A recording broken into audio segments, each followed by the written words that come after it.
the incentive will come in for the percentage of DVBE achievement rounded to the decimal points, which usually doesn't equal to be higher than anything. It really is either 5% of the verified total of the lowest bidder, if you get the whole DVBE, however much DVBE participation you have, up to $250,000. That used to be $147,000 or $100,000, but because of the new Public Works AB 31, right? Yeah. AB 31, it's now $250,000. So it gives you a little bit, the contractors, a little bit more of an incentive, because not only can they get the small business preference, remember that 5% small business, if you get the lowest bidders, not a small business, then you can take 5% of their bid and subtract it from yours.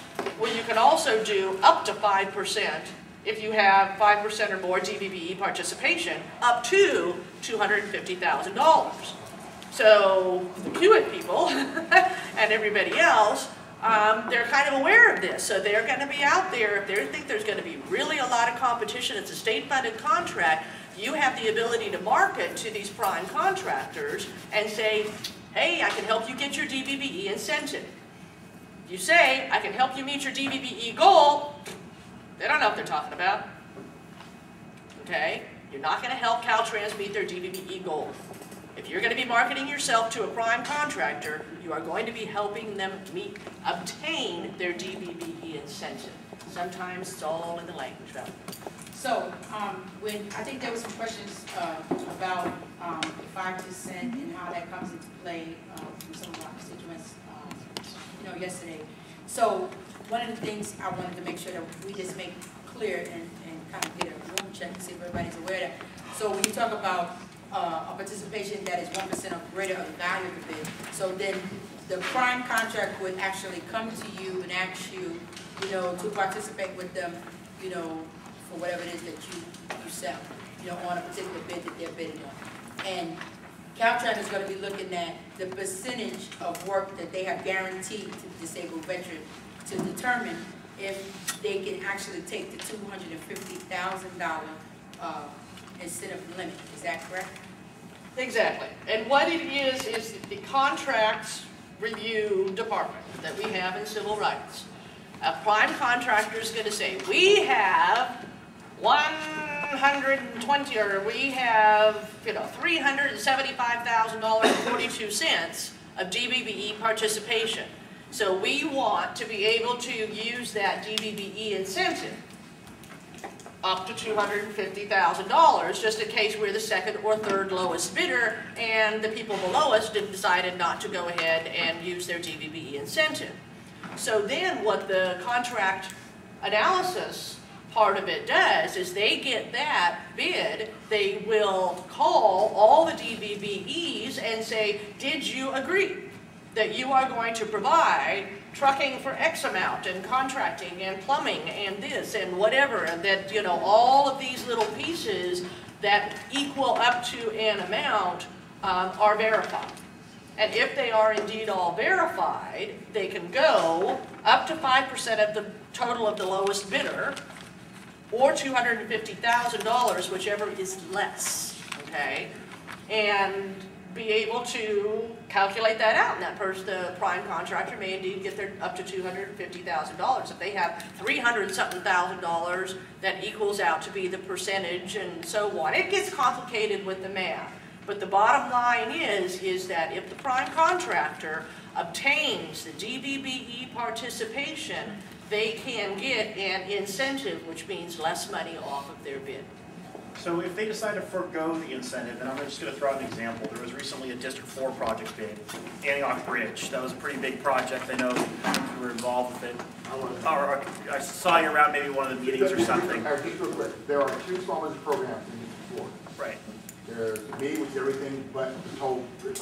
Toll bridge is the guy named Garrett Poole. Okay. A whole other area. Okay. I'm just using this as an example. I'm not trying to hammer anybody. I'm just throwing this example. I know a couple of people in this room did. But if they decide to forego But if they decide not to do it, the lowest bidder gets there's nothing. So is Caltrans There's no requirement to have either small business or DVBEs So participating there will in be your no contract. small business DVBs on that job. Yep. So then, are you saying, Liza, that Caltrans has foregone the 3% DVBE goal? No, on we are still contracts? trying to get it. You're never going to. But we're gonna attempt to get it, and we'll see how it pans out over this year. Whether or not the DVBE incentive has gained us our 3%, we're still kind of going for Will Kempton's 5% DVBE participation. So we're talking about contracts that's under $1 million, is that correct? It's everything, it's everything. It doesn't make any difference if the DVBE incentive is only for contracts. But the participation is for buying office supplies too. Yes, dear. Lisa, I'm still trying to find out the wonderful incentive you're giving the primes.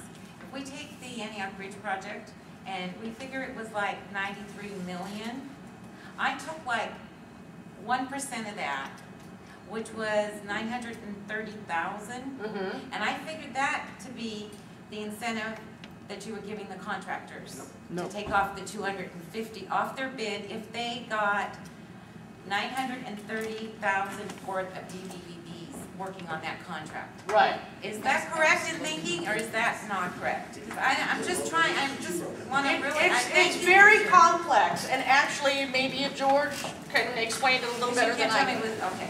I can't quite explain all the numbers because I don't understand. I'm not an engineer, but here's what I tell you about the Antioch Bridge. There are no goals, but there will be people on that bridge, small business. The Bay Bridge, 2 years ago, MCM did not spend $1 on small business, not a dollar.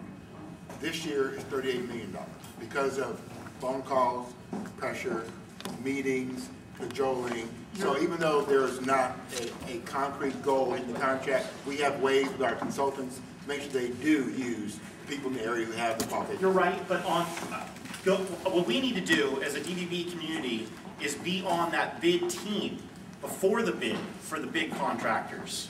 Because if we're not identified before that bid, they don't want us to come on the backside and get on the job, because then you don't have the lowest price. They have a contract, and like these guys, California engineers, they're doing that bridge for $34 million when the Caltrans engineers thought it was 93. They don't have a dollar in that job to spare.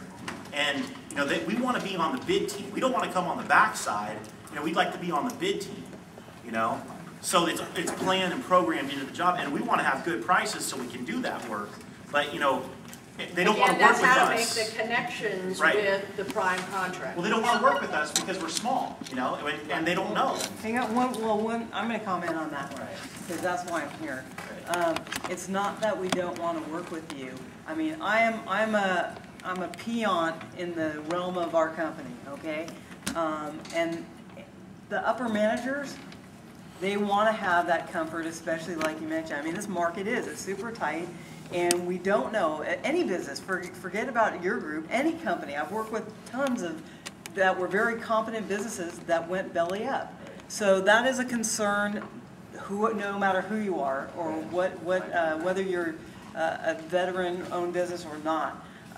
So the more that you can do to educate us on your business, sit down, that you understand the plans, that you're competent in understanding the work involved, and that you're going to do the job, helps us to easily make a decision on bid day to go with you.